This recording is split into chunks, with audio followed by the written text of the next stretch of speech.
जम्मू कश्मीर का रुख करते हैं और यूनियन टेरिटरी के अंदर लेफ्टिनेंट गवर्नर इंतजामिया या मरकजी हुकूमत के फैसलों की सबसे पहले बात करते हैं और बात जरा उस काडर के हवाले से करेंगे जो IAS अफसरान का है और जम्मू कश्मीर में मुख्तलिफ महकमों के अंदर ये अफसरान अपनी खिदमात अंजाम देते आए हैं। बिलाखिर अब तक जो जायजा नहीं लिया गया था सरकार की तरफ से, आज 15 बरसों के बाद हुकूमत की तरफ से IAS जो काडर के अफसरान हैं उनका बाकायदा जो शेड्यूल होता है, कामकाज का तरीका होता है, उनकी पोस्टिंग होती है, ये तमाम चीज़ें रिव्यू की गई हैं और कामकाज का जम्मू कश्मीर में IAS अफसरान जो जिनकी तैनाती इससे पहले अमल में लाई गई है उनके कामकाज का न सिर्फ जायजा लिया गया बल्कि लेफ्टिनेंट गवर्नर इंतजामिया की तरफ से मरकजी हुकूमत से कहा गया है कि वो रियासत जो साबिका रियासत यानी लद्दाख और यूनियन टेरिटरी के अंदर अलग से ब्यूरोक्रेसी का रूल चलाने के लिए दोनों को जो मंजूर शुदा सीटें हैं उसके लिए बाइफरकेट करे। यानी मुतालबा ये हुआ है कि IAS अफसरान के जो कामकाज अभी तक दोनों यूटीज के अंदर चल रहे हैं, मरकजी हुकूमत या मरकजी वजारत दाखिला की तरफ से हाल ही में जो अहकामात जारी किए गए थे, अफसरान की जो तब्दीलियां भी की गई थी, लेकिन अलहदा ब्यूरोक्रेट्स के लिए जम्मू कश्मीर और लद्दाख को तकसीम किया जाना चाहिए, ये मुतालबा मरकज से किया गया है। आज की अगर बात करें तो यूनियन टेरिटरी के अंदर 157 IAS अफसरान की पोस्टें हैं जिनमें जो गुज़श्ता कई बरसों से 137 के आसपास जहां पर अफसरान होने चाहिए थे, लेकिन 58 इनके आसपास जो इस वक्त 137 के मुकाबले 58 इस वक्त काम कर रहे हैं और सेंट्रल डेप्यूटेशन भी बहुत सारे लोग हैं, कोई 1 साल के लिए, कोई 2 या 3 सालों के लिए, जिनको यूनियन टेरिटरी लद्दाख और जम्मू कश्मीर के अंदर भी भेजा गया सरकार की तरफ से। वहीं ज़राया का ये कहना है कि काडर रिव्यू जो है, जो पिछले 15 बरसों से पेंडिंग पड़ा हुआ था और कई मीटिंग्स भी होती रही यूनियन टेरिटरी के अंदर department of personal and training की, लेकिन कई बार मुशावरत होने के बावजूद भी या मीटिंग्स होने के बावजूद भी 15 बरसों तक इस काडर के मुतालिक कोई रिव्यू नहीं हो पाया है। कश्मीर ब्यूरो चीफ हिलाल हंजूरी हमारे साथ हैं। बहुत शुक्रिया हिलाल ज्वाइन करने के लिए। मजीद तफसीलात फराहम कीजिएगा, क्या मतलब है काडर रिव्यू करने का जम्मू कश्मीर के लिए जो सरकार की तरफ से किया गया है और बाइफरकेशन होनी चाहिए तकसीमकारी काडर के मामले में यूटी लद्दाख और जम्मू कश्मीर की, इसको क्या मतलब इसका समझा जाए? देखिए आसिफ, जैसा कि आपने खुद ही कहा कि 137 IAS अफसरान जो है वो जम्मू कश्मीर में होने चाहिए जी,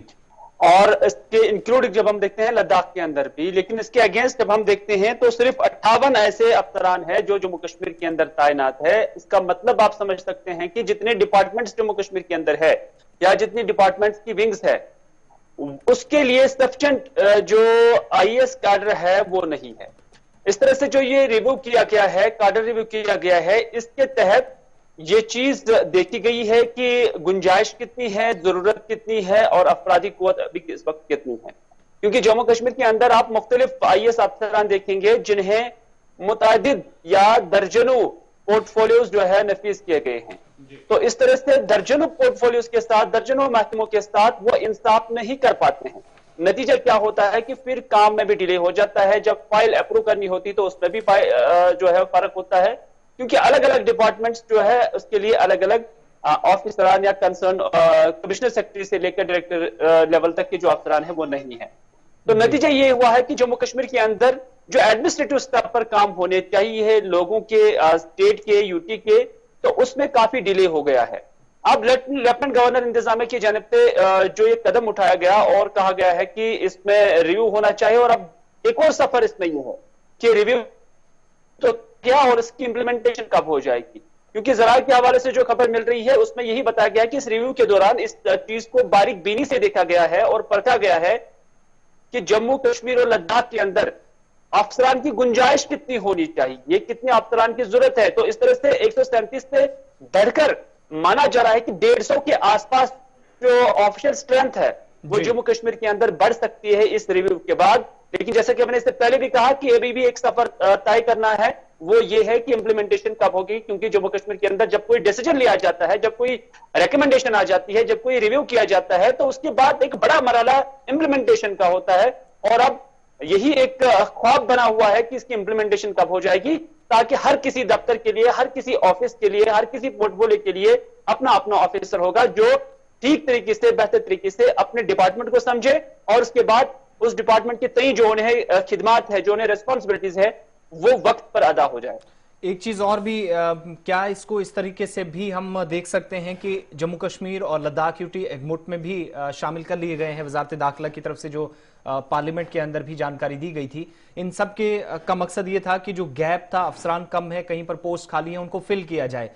ماضی میں 15 برسوں سے یہ تمام چیزیں نہ ہونا جو جموں کشمیر کی حکومت کر سکتی تھی، پہلے نیشنل کانفرنس کانگریس، اس کے بعد بی جے پی پی ڈی پی گورنمنٹ ہو سکتا تھا، کیا یہ مانے کہ ایک سیاست کا حصہ بنا رہا جس پر کسی طرح کا کوئی ڈسکشن نہیں ہوا، یا ایک الزام جو ہمیشہ پولیٹیکل پارٹیز پر لگتا آیا کہ وہ اپنے فیورٹ آفیسرز کو ہمیشہ اس پورے کاڈر میں شامل کرتی رہی ہیں، اس کی وجہ سے ابھی تک تاخیر ہوئی اس پورے پروسیس میں؟ دیکھیے، جب ڈیموکریٹک سرکاریں ہوتی ہیں اس میں آپ نے دیکھا ہوگا کہ جو وزراء ہوتے ہیں انہیں بھی مختلف پوسٹ اور پورٹ فولیوز ہوتے ہیں، اور وہاں ڈیموکریٹک سرکاروں میں زیادہ تر افسران سے زیادہ، افسر شاہی سے زیادہ تر جو وزراء کی شاہی ہوتی ہے، جو کیبنٹس ہوتے ہیں، وہ اپنے پاس جو اختیارات تفویض رکھتے ہیں تو انہیں زیادہ کنسنٹریشن اسی پہ ہوتا ہے، تو اسی وجہ سے وہ افسروں پر زیادہ منحصر نہیں رہتے تھے، وہ اپنی کال پر جو بھی کچھ کرانا ہوتا تھا کال پہ کیا جاتا تھا، اور ہر آفیسر ایسا کرتا بھی تھا، تو اس طرح سے وہاں اس کی زیادہ اہمیت نہیں بتائی جاتی تھی۔ لیکن جب گورنر ڈسپینشن آ جاتا ہے تو یہاں ایک گورنر، 3 یا 4 ایڈوائزر، یہ اس کیبنٹ کے برابر نہیں ہو سکتے ہیں جس طرح ڈیموکریٹک سرکاروں میں 20 کے قریب وزراء ہوتے ہیں، پھر ایم او ایس ہوتے ہیں، تو اس طرح سے وہاں پر اس طرح کی چیز، حالانکہ آفیشل کام ایک الگ علیحدہ چیز ہے، جو کام آفیشل کر سکتا ہے وہ ایک منسٹر نہیں کر سکتا ہے، لیکن پھر بھی اس میں ایک انفلوئنس جو ہے وہ وزارت کا رہتا ہے، عہدے کا رہتا ہے، اور یہی وجہ ہے کہ شاید آج تک جو یہ ریویو نہیں ہو پایا تھا، یا آج تک بھی ڈیپوٹیشنز پر کافی سارے افسران کو بھیج دیا گیا ہے، یہ اسی چیز کا ایک نتیجہ ہو سکتا ہے۔ ادروائز جب ہم زمینی سطح پر دیکھتے ہیں تو ہر کسی ڈپارٹمنٹ کا الگ الگ آفیسر یا ونگ کا الگ الگ آفیسر ہونا چاہیے، تاکہ عام لوگوں کے جو کام ہے وہ وقت پر بھی ہو جائے اور مناسب طریقے سے بھی ہو جائے۔ بہت بہت شکریہ ہلال ہنجوری، کشمیر بیورو چیف ہمارے ساتھ تھے اور بات کر رہے تھے سرکار کے اس فیصلے کے متعلق جو جموں کشمیر یوٹی اور لداخ کو ایک مٹھ میں شامل کیا گیا تھا، اور ایک مٹھ میں شامل کرنے کا مقصد یہ تھا کہ دونوں یوٹیز کے اندر افسران کی جو کمی ہے اس کو دور کیا جائے۔ مختلف ریاستوں سے افسران ڈیپوٹیشن بیسس پہ ہم نے بھی دیکھے کہ لداخ کے اندر پہنچائے گئے، I S I F S, کچھ ریزرو پوسٹ ہوتی ہیں ان پر بھی وہاں لگانے کی بات ضرور کہی گئی، لیکن 137 پوسٹیں جو سینئر آئی ایس آفیسرز کی اس وقت خالی ہیں، جو اس وقت ہونے چاہیے تھے، کل سٹرینتھ جو جموں کشمیر یوٹی کے اندر ہے، اور ان میں سے 58 فی الحال کام کر رہے ہیں، لیکن اس میں مبصرین کی رائے کو اگر صحیح مانے تو کام کاج بری طرح اس سے بھی متاثر ہوا ہے، جہاں پر ایک ایک افسر کے پاس 10 12 کام کاج انہیں سونپے گئے، اور اسی طریقے سے ہم اس کو دیکھ سکتے ہیں جس اینگل سے آپ دیکھتے ہیں کہ یوٹی کے اندر مختلف ڈپارٹمنٹس کے اندر ایڈوکزم جو اپروچ ہے وہ اپنائی ہے سرکار نے، جس کا براہ راست اثر جو ہے وہ عوام پر پڑا ہے۔ چونکہ کام کاج نہیں ہوتا یا پولیٹیکل ریپرزنٹیشن کم زیادہ ہونے کی بات ہوتی ہے، تب ان افسران کا، افسر شاہی کا ذکر ضرور ہوتا ہے۔ وقت چھوٹا